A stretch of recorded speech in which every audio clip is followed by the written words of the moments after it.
ओम सर्व मंगल मांगले शिवे सर्वार्थ साधिके शरण्ये त्र्यंबके गौरी नारायणी नमस्तुते नमस्तुते नमस्तुते। सनातन धर्मसार चैनल की तरफ से आप सभी को शारदीय नवरात्र की अत्यंत हार्दिक शुभकामनाएं। नवरात्रि का 8वां दिन माँ दुर्गा के महागौरी स्वरूप को समर्पित होता है। 8वें दिन यानी दुर्गाष्टमी के दिन माता महागौरी की पूजन का विधान है। राजा हिमवान के घर बेटी के रूप में जन्मी छोटी पार्वती ने बालपन से ही शिव को पाने के लिए कड़ी तपस्या की थी। इस तपस्या के बाद शिव उन पर प्रसन्न हुए और उन्हें स्वीकार किया।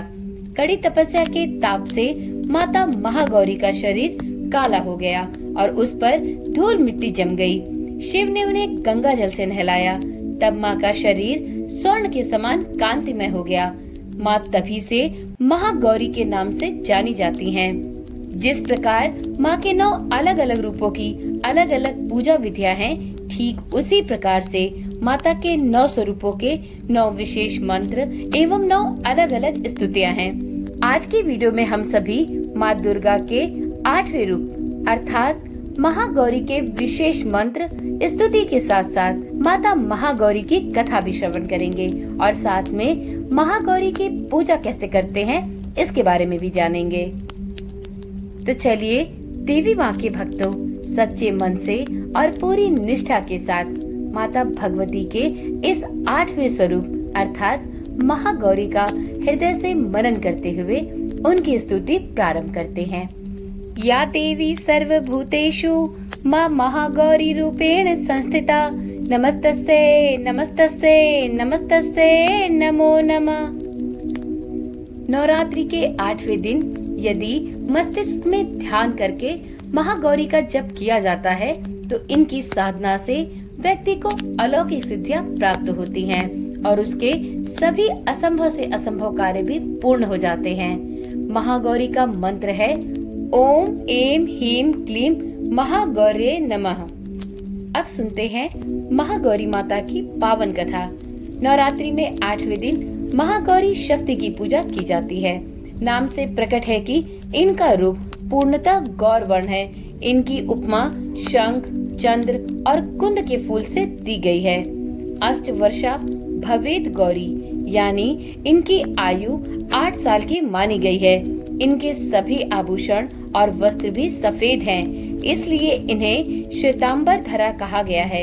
4 भुजाएं हैं और वाहन वृषभ है, इसलिए इन्हें वृषारूढ़ा भी कहा जाता है। इनके ऊपर वाला दाहिना हाथ अभय मुद्रा में है तथा नीचे वाला हाथ त्रिशूल धारण किए हुए है। माता ने ऊपर वाले बाएं हाथ में डमरू धारण कर रखा है और नीचे वाले हाथ में वर मुद्रा है। इनकी पूरी मुद्रा बहुत शांत है। पति रूप में शिव को प्राप्त करने के लिए महागौरी ने कठोर तपस्या की थी। इसी वजह से इनका शरीर काला पड़ गया, लेकिन तपस्या से प्रसन्न होकर भगवान शिव ने इनके शरीर को गंगा के पवित्र जल से धोकर कांतिमय कर दिया। तब से माँ का रूप गौर वर्ण का हो गया, इसलिए ये माता महागौरी कहलाई। ये अमोघ फलदायिनी है और इनकी पूजा से भक्तों के सभी कल्मश धुल जाते हैं। पूर्व संचित पाप भी नष्ट हो जाते हैं। महागौरी का पूजन अर्चन उपासना आराधना बहुत ही कल्याणकारी है। इनकी कृपा से अलौकिक सिद्धियां भी प्राप्त होती हैं। तो एक बार प्रेम से बोलिए महागौरी माता की जय, माता नव दुर्गा की जय। अब जानते हैं महागौरी माँ की पूजा किस प्रकार से करनी चाहिए। तो मित्रों, नवरात्रि के 8वें दिन महागौरी माता की पूजा करने का विधान है। इस दिन आप सबसे पहले स्नान आदि से निवृत्त हो जाएं। सबसे पहले लकड़ी की एक चौकी लगाएं, उस पर एक सफेद वस्त्र बिछा दें। इसके पश्चात उस चौकी पर महागौरी की मूर्ति या प्रतिमा को स्थापित करें। साथ में उस पर महागौरी यंत्र भी रखें और यंत्र की स्थापना करें। महागौरी माँ सौंदर्य प्रदान करने वाली हैं। हाथ में सफेद पुष्प लेकर माँ का ध्यान करें। अब माँ की प्रतिमा के आगे दीपक जलाएं और उन्हें फल फूल नैवेद्य इत्यादि अर्पित करें। महाअष्टमी के दिन महागौरी माता को सुहाग की वस्तुएं भी अर्पित की जाती हैं। ऐसी मान्यता है कि यदि महाअष्टमी के दिन माता महागौरी को सुहाग की वस्तुएं अर्पित की जाए तो सौभाग्य में वृद्धि होती है। तो इस दिन आप सुहाग की वस्तुएं भी माता महागौरी को जरूर अर्पित करें। इसमें मुख्य रूप से सिंदूर, बिंदी और चूड़ी जरूर चढ़ाएं। इसके बाद माता महागौरी की कथा करें, उनकी आरती उतारें।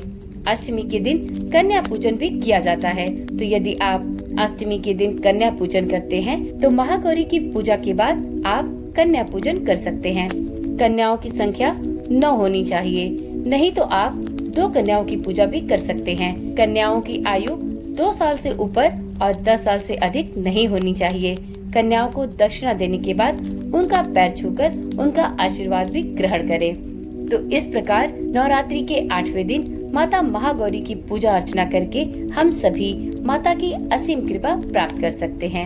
यदि वीडियो अच्छी लगी हो तो इसे लाइक और शेयर करें। तो चलिए कल मिलते हैं नवरात्रि के 9वें दिन माता सिद्धिदात्री की कथा के साथ। तो सब प्रेम से बोलिए, माता महागौरी की जय हो, माता रानी की जय हो, नौ दुर्गा की जय हो। माता की कृपा सभी भक्तों पर सदा सर्वदा बनी रहे और माता का जयकारा लगाए बिना कहीं मत जाइएगा। तो बोल सांचे दरबार की जय।